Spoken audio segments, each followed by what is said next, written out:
What's up, guys? I'm Church from Overwatch. I'm going to be doing another review today, and I'd like to go ahead and give a shout out to Middle Tennessee Airsoft Supply. The website is mtairsoft.com.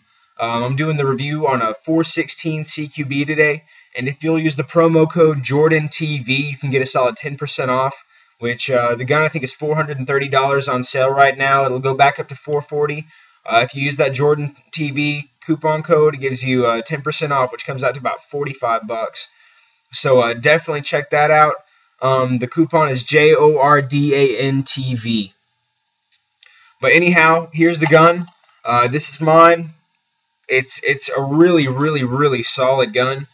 As you can see on mine, I've added a few accessories to it just to give the tactical appearance. Firstly, I'd like to go over the gun. Feels really solid. You can shake it, do whatever. Nothing on this gun rattles apart from the stock, and you're gonna have a little bit of stock rattle no matter what you have, unless you have like a mag pull or something like that. But the gun in its entirety is really nice. As far as the trademarks go, you do have standard Umarex trademarks. So you have the Umarex book on the right hand side. On the left hand side, you have the Umarex or the HK right here and HK up there. HK416 CQB, caliber 5.56x45. It's nice that Umarex went ahead and put on the 5.56x45. A lot of companies I know are going ahead and switching over to the 6mm trademarks, which kind of sucks. But as well as on the rails, they have, or at least the top rail, they have the numbering for each rail as it goes up, which is pretty cool. As far as the stock goes, the stock is really nice. It's got an HK trademark right there, and to access the battery compartment, all you do is rotate and then pull off, and you have access to, if you want to run a crane stock battery like a nunchuck, you can put it right there. I've personally been using a Gens Ace 11.1 volt, 1200 milliamp hour. It fits perfectly in the buffer tube. There's really, there's no forcing the battery into the buffer tube like there is with some batteries. And so definitely, if y'all are looking for a LiPo you can run in the buffer tube, look at Gens Ace, because it fits perfectly in there, and I've actually yet to have it go dead while playing. So that's pretty nice. To put the end cap back on, simply make sure the TAMI connectors aren't getting in your way, for one thing. But hook it back over that little knob and just rotate it. Locks back in place. As far as the Sling Points go, this one doesn't come with the Sling Point right below the locking nut for the buffer tube, which kind of sucks. But I took a video off of a page. I can't remember the name of the page. I'll put it in the description below. But they showed me how to do a paracord sling mount, and so I did that, and that works just as well. So I'm not going to complain too hard. Plus, it gives you like that tactical look that every weekend warrior desires. Something I don't like is the Sling Points on the ends.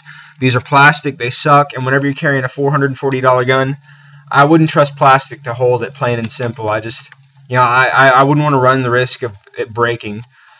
So that is one negative as far as the stock goes. But the rest of the gun more than compensates for it.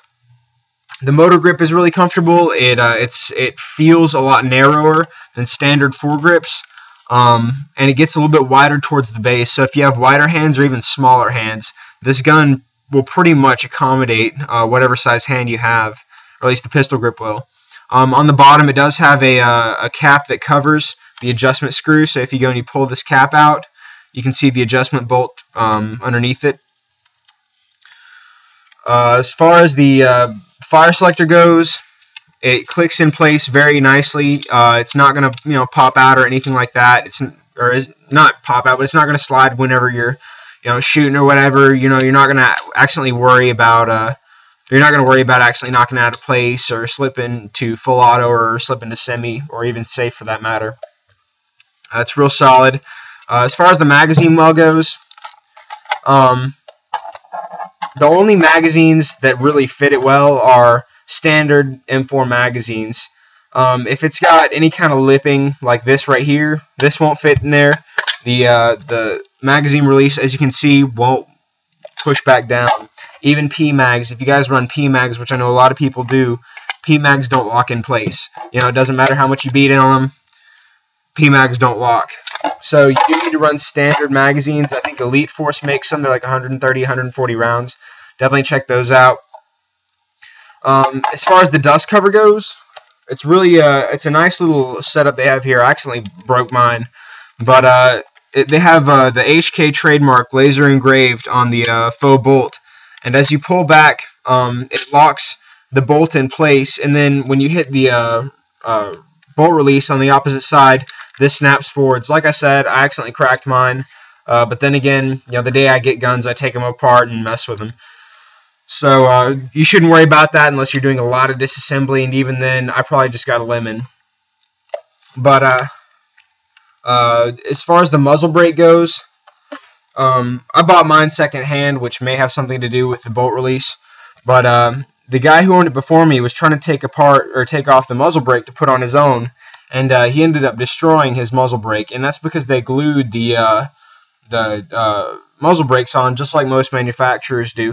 And so what I did to get the brake off was I hit it with a blowtorch, heated it up, you know, melted the glue a lot, and then I put a screwdriver through the base of each side. Like I had one flathead screwdriver through one side all the way to the other side, real low to the base of the crown, and I just cranked it right off. I didn't have a whole lot of trouble with it, and that was the only thing that really kind of sucked. You'd think that a company like VFC or Umarex, whoever assembled it, wouldn't, you know, dip the end of the threads into the glue and you know, really glue the muzzle brakes on like they did. But like I said, I probably just got a fluke or something. As you can see, I mounted an EOTech.